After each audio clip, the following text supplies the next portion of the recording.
It is in your life. This is a reality. Let's say today I had disappointments all day, but I need to find out in the middle of this a lot of disappointment, a space where I can have a satisfaction, and then make the effort to allow that satisfaction to take a little longer inside me. Because when you allow satisfaction to take, automatically you are preventing the prevalence of disgust. It's not like this. Ah, boy, but it's too hard. Unfortunately, we can't tell you that it will be easy, because it is not. Life is hard. She is hard, but all the time she also gives us a reason for us to be satisfied. Only we don't see. If we put the glasses that expand everything that is being a problem in our lives, it is very likely that we will only see the problem. It all depends on what we illuminate, my people. It's not like this. It all depends on what we illuminate. You have a light, you have a focus, and you direct. This is a rule. Where do you put the light? This I say now to everyone who somehow feels the depressed, distressed heart. Careful. Do not allow your sorrows to take too long within you. Light well with your suffering. Learn how to deal with him. Find out that suffering. It is a bridge where you pass. It is not the river where you sink. It cannot be the river of your wreck. He has to be the bridge of your passage. You know why, my people? Otherwise, we will not handle much. That's why I get very worried. Depression, this chemistry that is the result of my body has not produced serotonin, the chemistry of welfare. My body did not produce that substance that is responsible for this, therefore, for that by my nerve connections of mind-brain. So you have to have a medicines. The doctor will diagnose this and will give us the medicine, and do not delude. You also have to change your habits. It's not a pill that will change your life. I'm very afraid of these people who think the medicine is the solution to everything. The medicine is an instrumental for you to react, and then the solutions begin to happen. Because there is no magic, my people. It does not have. There is no magic. If this magic existed, someone would write a book about it, and we would all be with our solutions.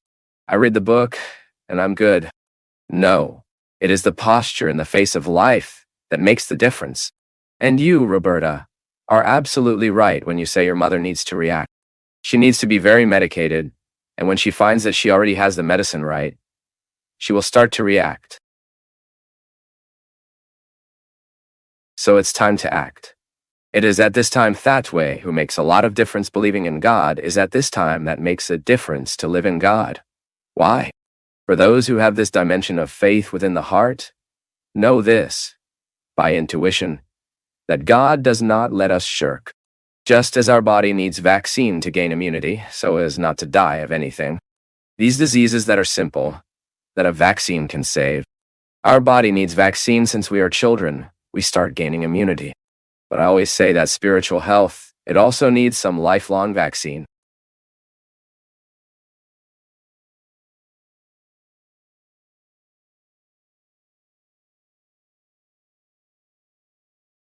I have the authority of the word. Sometimes the person expects a word from me. I remember yesterday, a boy,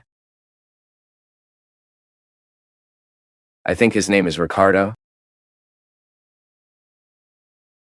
He was telling me just about the difficulty he had to manage the inner pain and not allow them to take care of him. The head was all the time moved by bad ideas, negative, pessimistic feelings. The moment he asks me a question, he is giving me authority. You see, the meeting became someone asking me a question, when trusting me, proposes to me an authority. It is the authority of affections. Remember that I was once saying here that I had to get my mother's attention very hard. When she broke her leg, my mother was bored. She was sick. Wanting to take a Thailand every 2 minutes, and someone needed to tame that old woman. Poor little leg broken, and that whole indisposition. But someone needed to be hard with her. Donna Anna, the lady is not dying. This will pass. And she was really sick. She was wanting to do what she wanted. I didn't care. He took medicine without the doctor to send it. Eat yourself recipes. I sat on the bed with her and said like this, "No one will handle the lady with love." With love.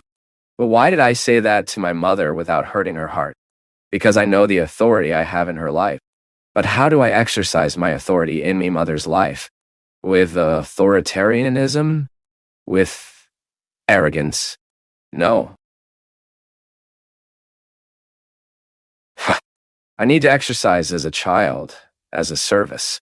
And it's not an exchange, right? See? It's not doing it for her because she did it for me. No. I would do for my mother even if I knew she hadn't done it for me. It is because I identify that when I have an authority in the other's life, I have to play this role well, responsibly. The word has an effect. And I know it recognizes in my word an authority. And this is no joke. That's why, as a public man, we need to be very careful what we say, what we advise. Because we represent in people's lives much more than sometimes we imagine. And so, the care you have in your life, you have several situations where you are covered with authority. And there, how do you choose to exercise your authority? My people, all the time life gives us the experience of the meeting, and the meeting can be healthy or not. It will all depend on the way we choose to find ourselves. Today you have found a lot of people. Tomorrow you will find others. Everything will depend on how you will interpret the other at the time of your meeting. I return to the beginning of the program once again. If you interpret it as a person and have respect for them, you are exercising authority in the right way. And the other is also the same thing. Now, when we deal with this spiritual religious authority that often our positions within communities offer us, we need to understand that our posture has to be always loving. It has to be always based on the being of Jesus. Because today, guys, I received an email here. It moved me a lot when I read, "Father Fabio, I found that he has leukemia. We are suffering a lot, Father.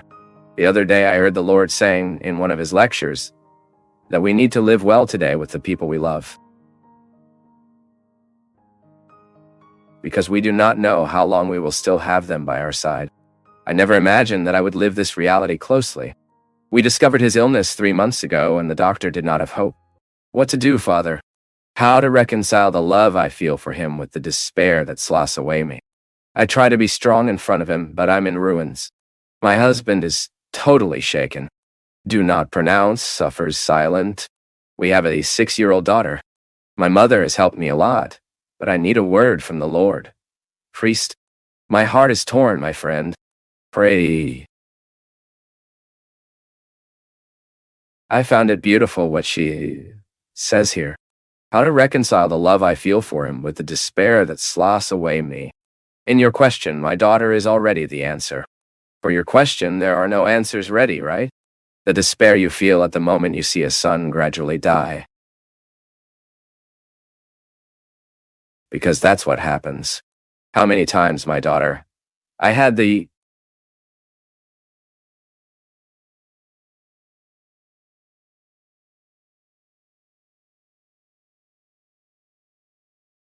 Every time we refer to us, we do it from a conviction that there is a part here in you.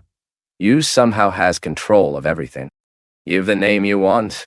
I like to call it conscience, which is the place where God dwells. I always like to make this religious source. Religious discourse comes along with this understanding of psychology, psychiatry. In my brain, there is what we call conscience, which is the place that knows everything about me. In my book, wherever I go, let your heart be there. If you have never read, I recommend you. It is a very cool book. It is a dialogue of a man with his conscience. And consciousness is a child. I wanted to give such a meaning. The child, she has no rodeos. What she knows, she knows. She is not disguised. Of course. Then she learns to be disguised. But you, In the first moment of your life, were absolutely honest. You were extremely transparent with what you felt, what you thought. Then people educated me so that you didn't say everything, just say something. So we are disguised as we are being educated. It shouldn't be, but we are polite. I don't say everything I think. I don't say everything I think because it's a smoothness that I try to observe. So, I'm Facingio. I didn't like your haircut. Why am I going to say that I did not like your haircut if it does not change anything? Unless I have a lot of intimacy with you, and I suggest,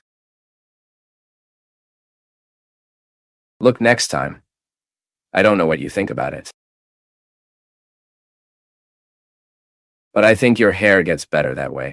And you have all the right to say, the head is mine, the hair is mine, and I have to like it.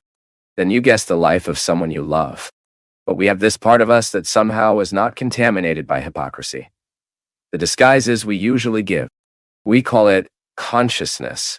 When this part of us who have the command identifies that something is not well, she sends a message. And how? We have this message. What is the fever of emotional illness? The conflict. If the body, when it gets sick, needs to give us an indication that something is not right with it, a fever, for example, when we are not quite emotionally, the manifestation is called conflict. The conflict is the fever of emotions. Conflict is that reality that puts you an obstacle between what you are and what you are being. The one you are and the one you are being. It may be that the one I am being today has nothing to do with what I am in my essence. So I was assuming things in my life that didn't tell me respect, and because I was afraid of counteracting someone, I was accepting that like mine, I was staying for me. I was assuming I didn't have the courage to say that it was not for me, that it had nothing to do with me. And suddenly that situation turned. He turned. And I stopped living well inside me. And then I get conflicted.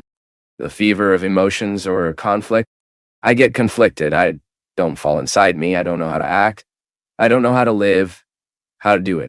And the conflict, it establishes itself within us. Like a kind of thorn on the pillow. You know, as if you try to sleep in a bed whose pillow is lined with thorns. Every time you head your head, you feel the thorn. It's uncomfortable. I can't sleep. Sometimes that discomfort increasing. And what do I need to do? I need to face. I need to take this pillow and take a thorn by thorn, throw it away, so that the pillow is comfortable again. In emotional life, the same thing happens. Staying in our life structure, and we are living with that, and we are going through the days. And we adapt to it. It's like we adapted to the disease, as if you adapted to fever. No, your body was not created to constantly be feverish. By the way, fever is horrible discomfort. You lose your encouragement. You lose your willingness. You have to take an antipyretic. But what is the antipyretic for the conflict?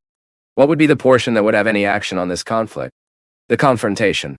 What is the confrontation? It is the capacity, the courage you have to put yourself in the face of what is being uncomfortable from the point of view of emotions to you. Why am I feeling this? Why am I so uncomfortable in me? And you try to identify. It may be that you have assumed a lot that was not yours, that it was not for you, that it has nothing to do with you, and you were adapting. You may have extended that relationship that you know that has ended a long time ago. That relationship can be friendship, it can be dating, it can be marriage, it may be whatever. Every relationship needs to be purged. Our relationships, even the obligatory, you need to purge your relationship with your children every day. Or if it's not every day, because we'll be there eternally therapeuting everything, it would be ideal. But you may put you the rule of at least once a week. Think about the quality of your relationships. How are you taking the bonds you have below? And you identify the conflicts that exist in each relationship. Even that relationship that does not go through someone else, but that goes through a choice. The work you have, for example. Old work is not a person, but it is a choice you made one day. And it may be that your body, your emotions are trying to show you that this work is a place of unhappiness to you, that you would be much happier and much better if you even won less. But we're working on something you accomplished. Okay, but then you can say to me, Father, and the stability I've achieved, you need to weigh this, even to be entitled to choose from instability, knowing that it can be an imprisonment for you. But not even choosing instability, even knowing that it hurts you, it needs to be a choice. This conflict needs to be remedied, needs to be heard. Okay, I come to the conclusion that I'm unhappy in my work, that I get because of instability. But you then made the confrontation. You arrived at the answer. What is cruel is when you arrive, it doesn't reach an answer, but you wreck all the time on the huge waves of your discontent. I wouldn't be in a place, even if it gave me stability, being unhappy. But other people have the right to live it. Yes, even to be happy, people have the right. And I know that sometimes it is hard to look at this and allow the other to be unhappy. How many times have I wanted to change the heads of the people I love because I wanted happiness for them? They did not want the same time that I needed to somehow be well with the option of not being able to interfere anymore. It's okay. The life is yours. Everything I had to say, I already said. Even I will stop talking so as not to be that unpleasant thing too. To be forever saying the same thing. But from this moment on, he lives his conflict and decide. If that's what you want, then it's good. Even to be unhappy, you have the right. Even being unhappy, you have the right. And I can't interfere with your choice. But it is good that this choice has gone through confrontation. I face my conflicts. I don't leave it for tomorrow. Okay, this tomorrow, my people, I don't need to read literally. Understand literally. Sometimes tomorrow is next month or after this pandemic. I came to the conclusion that many people already completed this before me. I took this to me as a rule of life, that I can never make an important decision when I am very happy or when I am very sad. Important decisions should only be made when I am in the balance of my emotions. Not so much there, not so much here. To understand me.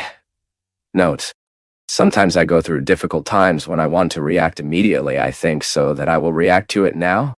If life is still working, life is still working. How many things I thought I had an understanding of them, and suddenly I realized that I had nothing, and the time showed me. My God, that illusion to mind. Think I had an answer to that and didn't. Sometimes I thought I was seeing the truth. Was not. It was a mistake. Time came and denied it. So today, I have had a lot of patience with me. A lot of patience. I need to have. Because otherwise my life will be based on the impulses. I cannot be impulsive. I came to the conclusion that for me, impulsivity puts me in a context of a lot of stupidity, rational stupidity and emotional stupidity.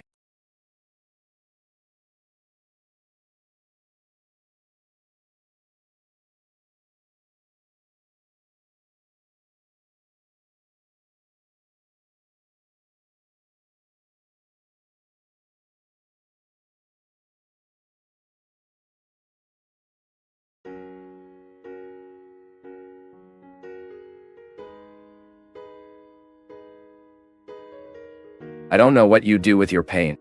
What I know is that sometimes I seek her solution on the wrong way. And you may also look wrong. Sometimes we go to the wrong place. Sometimes we go with the wrong people. Sometimes we go to the wrong situations, wanting to solve the problems of life. It is impressive sometimes how God gives me the opportunity to get out of theory without a time mouse space. When suddenly he called me there in the corner of the stage, a very young girl. And she told me like this, "Oh priest, how good to find her here today. 4 days ago my son died. 4 days ago that I have separated my 5-month-old son. And I came, my husband, my mother, my children. We came to seek the resurrection here at the new song. So we have the strength to celebrate his 7th day. I found it beautiful because Carolina left Vargina. with her whole family, to come here to try to understand the averse of life. Sometimes we can't stand looking to the right side, the conventional side. We need to get in the averse. The averse support the plots of life, and it's not always easy to get to them, especially when a mother's heart needs to find out the grace to stand up, the strength to remain alive, even when everything is so contrary to her. Reconcile these opposites, these little things from everyday life. We go through the experience all the time. How many times do things happen contrary to us? Words that say to us, a look, a gesture. Now, the moment such a drama is established in our lives, losing a child, having to bury a person you generated, and has been in the world for a short time, this contrary has to realize it. You have to handle this moment of life, this flap. Sometimes I like to say that life is similar to a flap thigh, and we need to have the wisdom to find that life will not be made only of happy flaps. But wisdom also consists that we don't leave any flap out. You need to put everything to make our story complete. Carolina's pain, the pain of so many of us, and so many who watch us at this time, that maybe people we don't even know exist. You don't even know that there are those people. I don't know. You don't know. And in this process of not knowing how many people are there with the thigh of life, with the back in hand and talk, now, where am I going to sew this? Where am I going to do this flap? Since we can't throw it away. You may have already tried it. How many times have you been with the flap in your hand without knowing where to put it? How many times have you stayed there in the silence of your time, your bedroom, your living room, your kitchen? And now, what do I do with it? Carolina said she came to seek the resurrection with 4 days. 4 days of death, and the fight already wanting to settle. This is so beautiful, my people. When we run after the inside out of what makes us hurt, when we run after the inside out of what we don't understand, I won't be just this right side, just what I can see. I'll run after. Sometimes people discover the strangest paths. Some seek drugs, some seek loneliness, some seek drink, some seek magic answers. She does not. She wanted to come here. Who knows how to hear a word? Find someone? Pray a little? Be found by people who believe in the resurrection and then be touched by the force of that contrary.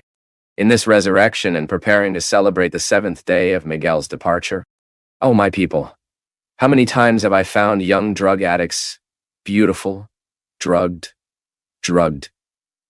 people? Because they don't know what to do with life. How many times have you found drunk people who have turned to alcohol with terrible addiction in your life because you don't know how to live with the problems they have? Wrong paths, the wrong thing, the opposite wrong. When in fact, when death is established, that the loss is established, that suffering is established, we must seek to be as true possible. We cannot numb our soul. We cannot numb our head, our mind. No, we have to lift our heads and let's look for the solution. We can't change the fact, so we allow the fact to change us. I cannot change events, so I will allow events to change me.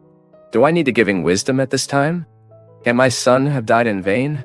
Can that suffering have passed in vain for us? Something we will have to learn from it. And just as Carolina came here to get some relief for this moment of pain, and perhaps reconciling the opposites that life put inside it, maybe you can do that today. I don't say anything I don't believe. I don't say anything I don't look for. It is the dynamics of this life. It is the dynamics of this program, trying to discover a spiritual direction, something that sustains us the moment it seems to be fragile within us. Don't go the wrong day you were planning today. No. Changes the direction. Don't find it in the easy solution, no. Seek, even if it's the hardest way, but look for something that can do you good. Don't go numb your head with medications, with drugs, no. With alcohol, no. Don't be numbing from bad things. Want the word that does well. Want the word of Jesus. Want the redeeming look of this wonderful God that helps us put things in place.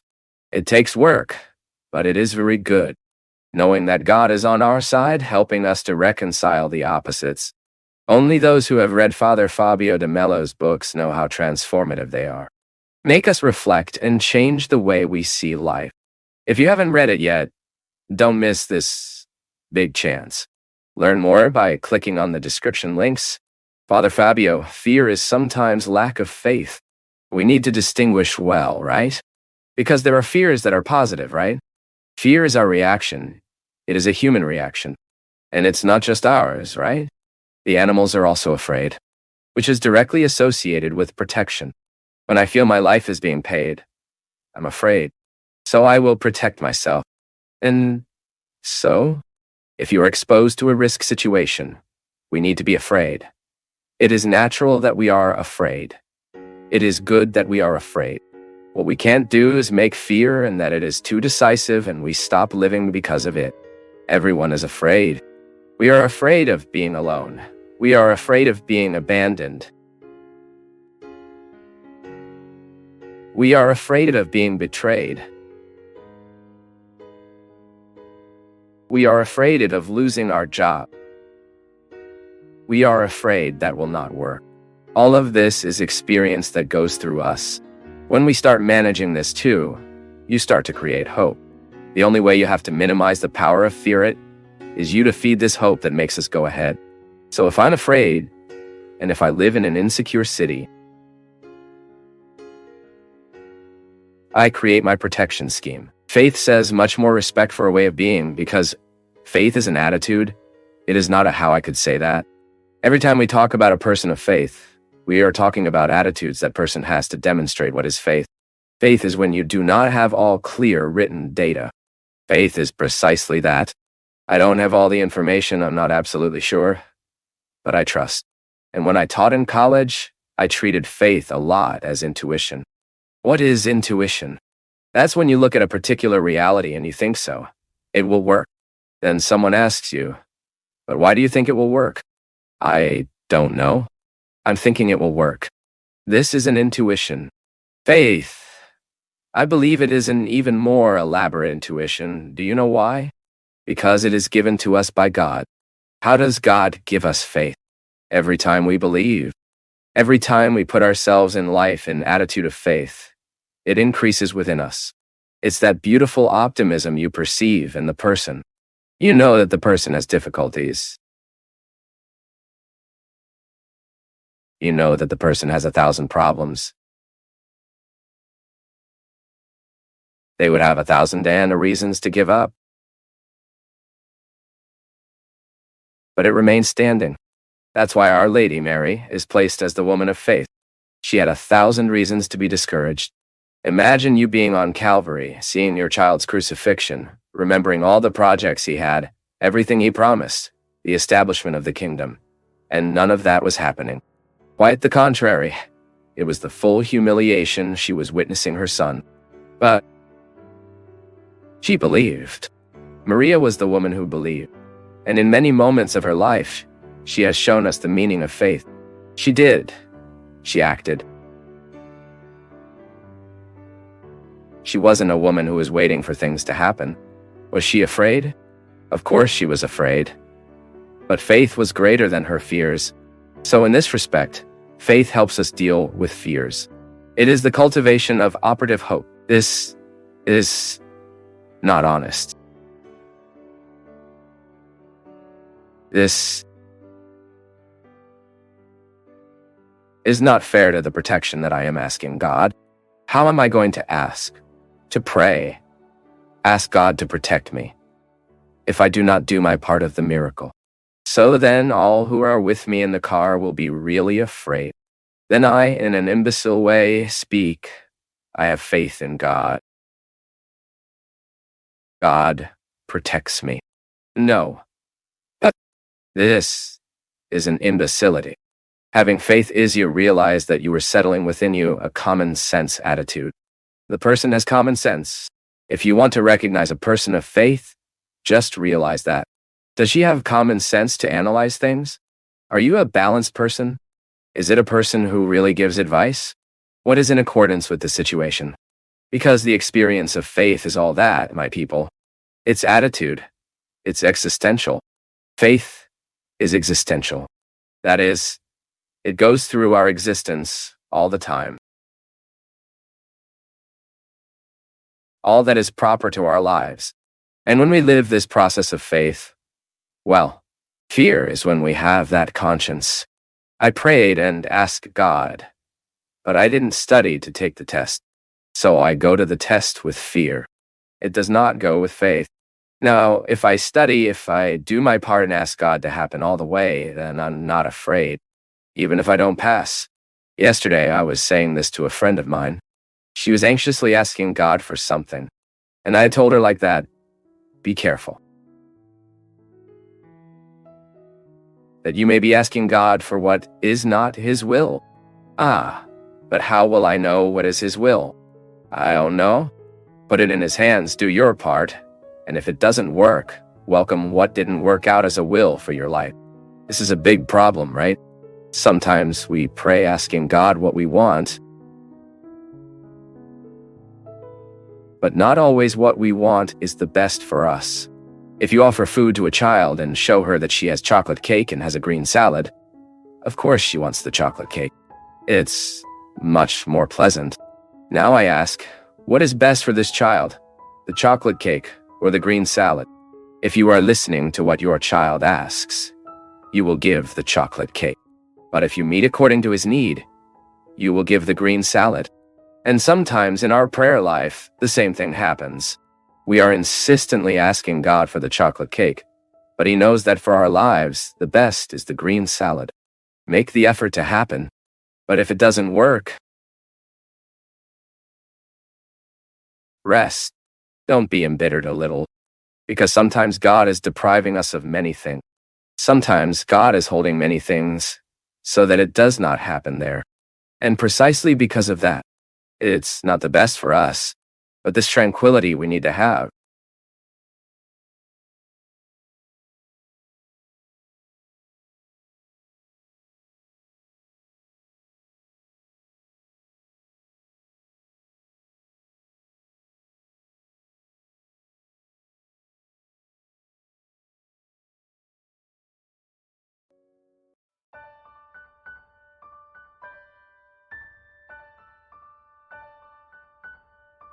If every man is good, how to explain so many atrocities caused by the human hand?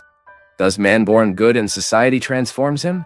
I know these issues go far beyond good and evil. The Lord Father has a beautiful song called Back to Ask. One of the verses says that I only leave the good that exists in me. I believe that as we do so many evils, we end up forgetting the good in us. I just wanted to understand this inspiration. May God protect you and always enlighten you. A hug. And really, the reflection on man's goodness. She introduces us to paradoxes, dialectics. That is, two sides. We need the dialectical process is what apparently can have a contradiction. Always generates another question. When we believe, and Christian anthropology teaches us this, the human being is good. God did not create a bad human being. Now what exists is the process of damage of this human goodness. And this is funny because we can be affected in this damage so much through the formative process that we receive a wrong formation, as well as we can receive it through genetics. Have you observed this? That there are people who have a greater difficulty in dealing with it, in achieving the kindness of things, because it seems that there is something rooted in it that throws it a lot to this context of evil. I have often tried to understand this, and in fact, charismatic renewal speaks a lot of it when he proposes the cure of generations. It's not that. When you begin to pray for your ancestors, because in some way genetically we bring people's successes and disappointments. And what is the fundamental key for us to understand goodness and evil? This is how much this human being managed to accomplish himself as a person. I have this conviction, my people. A human being makes more pact with kindness as he is realized, performed in the full sense of the word. When you are articulating your limits and possibilities well, and you find a space for happiness in the midst of all this, to the satisfaction of you being who you are. If you have a human being who is pleased to be who he is, you naturally have a movement of kindness. You can observe this. When you find a person who is accomplished in life, who is well found in what God has given you as possibilities and limits, this person has more possibility to do well to the world. It is more prone to kindness. On the contrary, that when you find a person who has not been able to realize when she has a hard time dealing with herself, she will be more prone to doing evil. This is very common in our day. Then we will try to understand violence in the world, try to understand violence in our country. We see so many atrocities. You see violence all the time. It is not a realization of theory. Life does not realize theory. But there, my people, we need to understand that we often have a context of choices that were made by the person, and also by the others that were next to them, and that were influencing, Philosophy was very concerned with thinking about this issue. The man is good, born good, and the half corrupted him, someone already said. No, the human being is born a lot, already corrupted. The human being is naturally evil. You have several anthropological perspectives, reflections on this division in the world of good and evil. And what theology teaches us, Christian anthropology teaches us, is that God has made us good. We have a fragility that we call original sin, and so we need to take care that we don't allow this evil to grow within us. It's as if we have a stone in the shoe that squeezes, and we know you need to find out a way to step so that the stone continues there, and yet we keep walking. We keep walking. We know that all the time we will be challenged. All the time there will be a fire being lit. A fire of goodness, and also a fire of evil. Sometimes we have a lot more evil bonfires being lit than good bonfires. The current of evil grows very quickly. I see how terrible it is to identify the bad things that the internet plays into our home, for example. And you see, it's a whole context thinking that these are people who start thinking about technology to increase what is bad in the world. If you have a toy, an attraction. What should be a distraction to instruct our children? It turns out to be an instrument that will destroy our children. Let's generate prejudice, people. Prejudice, my people, is one of the most terrible things we have in society. And I speak prejudice in general. When someone feels better than the other and has a prejudice upon the other and feels entitled to humiliate, to hurt, to mistreat because of the difference. When we see this grow in the world, this is extremely damaged the social structure, right? And you think these games enter your home. And then I always need to have this conscience, and I never tire of saying that to people, because it is evangelization for me. Evangelizing is that we are aware that the segment of Jesus has to guide us. We have to change our choices. What do you allow you to enter your home? Goodness or evil? All the time, the wickedness and kindness will knock on the door of our house. All the time, someone will offer us something that is good and something that is bad. And it is we who freely step towards all this. Now, when you have a child who still doesn't know how to choose, and she is referred to these bad things, it is guilty, all of us. This is why it is very difficult to make an analysis of society from the concept of guilt. Many years ago, I learned of a story because of the prison pastoral. Father Mario Marcello followed, and for a while, sometimes this boy murdered more than 60 people. There are more than 60 murders, so everyone would have a very fast diagnosis. It really is a bad person, a cold person. And then Father Mario Marcello came to tell me another day a little of that boy's story and said this boy, he was the son of a priest. Just an example. I'm not saying that priests are like this. In that story, this boy was the son of a priest. His mother was an employee of the parish house. The priest pregnant this girl, kicked her from the house, did not take over the child, denied, said that the son was not his, humiliated that girl. This girl went away, but this boy. And this boy grew up in this state of abandonment and says that he had a lot of desire to meet his father until the day he made contact with his reality. He was the son of a man who did not love him, who didn't want him. If I am not mistaken, I may be mistaken now, because I do not remember very well if that was the sequence of events, but the father was the first to be killed by him. He discovered where he was, ran after, went, and since then became a killer. Of course, guys, We won't justify. No one needs to kill the other to try to resolve the conflicts they have out. But if we are very honest with the issue, who is the first to blame for so many murders? Where is the origin of the evil that grew up in that boy's heart? The dishonesty of that man, who was unable to recognize the mistake he made, who was unable to recognize paternity, who was unable to give the boy the opportunity to know who his father was, denied affection. My people, how many times in life do we see this way? How many times have we found lost teenagers, lost in prostitution, lost in trafficking, lost in laziness? As I found a lady telling me inside the plane this week, she said, "Father, you talk so much about young people who are lost in drugs, socialized prostitution, trafficking. You also need to talk about young people who are lost in laziness. Those who do not want to live, those who do not care for anything, have no addiction, but also have no desire to live. Make no effort to overcome their own difficulties." Yeah? This youth, you take it. This people who are getting so wrong in life.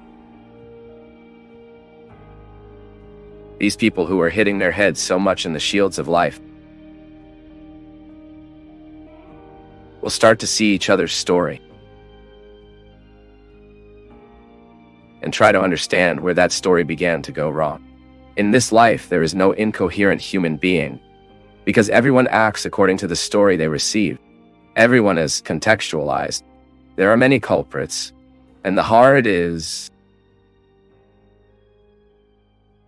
why? Because we are not always committed to the person's process. We are not always committed to doing the thing the right way. Guys, and life charges, it's no use. Life is tough. There's that saying, right? God always forgives man sometimes, but life never. If we choose wrong today, sooner or later, this life will charge the choice we made. This is inevitable.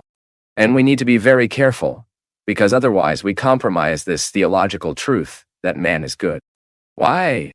Because we are corrupting our hearts, and we are corrupting the heart of those on our side. We corrupt our home when we choose wrong. We corrupt our children's lives when we are not able to give the example they need for us. When we are not able to be that strong presence in a child's life, be decisive through affection. Put it in your heart. The greatest authority you can have about your children, it has to be effective first of all. You need to have access to your child so that your word has power before him. It's no use you say to him, "My son, don't smoke because the cigarette is bad," if he sees you lighting the cigarette all the time. It's no use telling him that fidelity is a value if you are not faithful. The family you took over. No use you say that alcohol destroys, that alcohol hurts, that alcohol kills people. If you keep drinking and you bring it to them as the example. It's life talking stronger than words. So we compromise the structure of goodness that the world can have because of our action, which is not always committed to what God has done in us. Beautiful, you think this. You are good. Your heart is a well of kindness. You were born to work. You were born for kindness. But you won't work. You won't be good if you do through your life, you do freely or not. If you make choice, the choice of what is not good. If you partner with evil. If you bring into your home, into your heart, the structures that are not good. May God bless you a lot. May God give you a lot of wisdom for you to deal with your losses. That all the time people are losing, all the time we go through the experience of losing, it is inevitable. Life is like this. But at the same time, we want to learn from what we lose.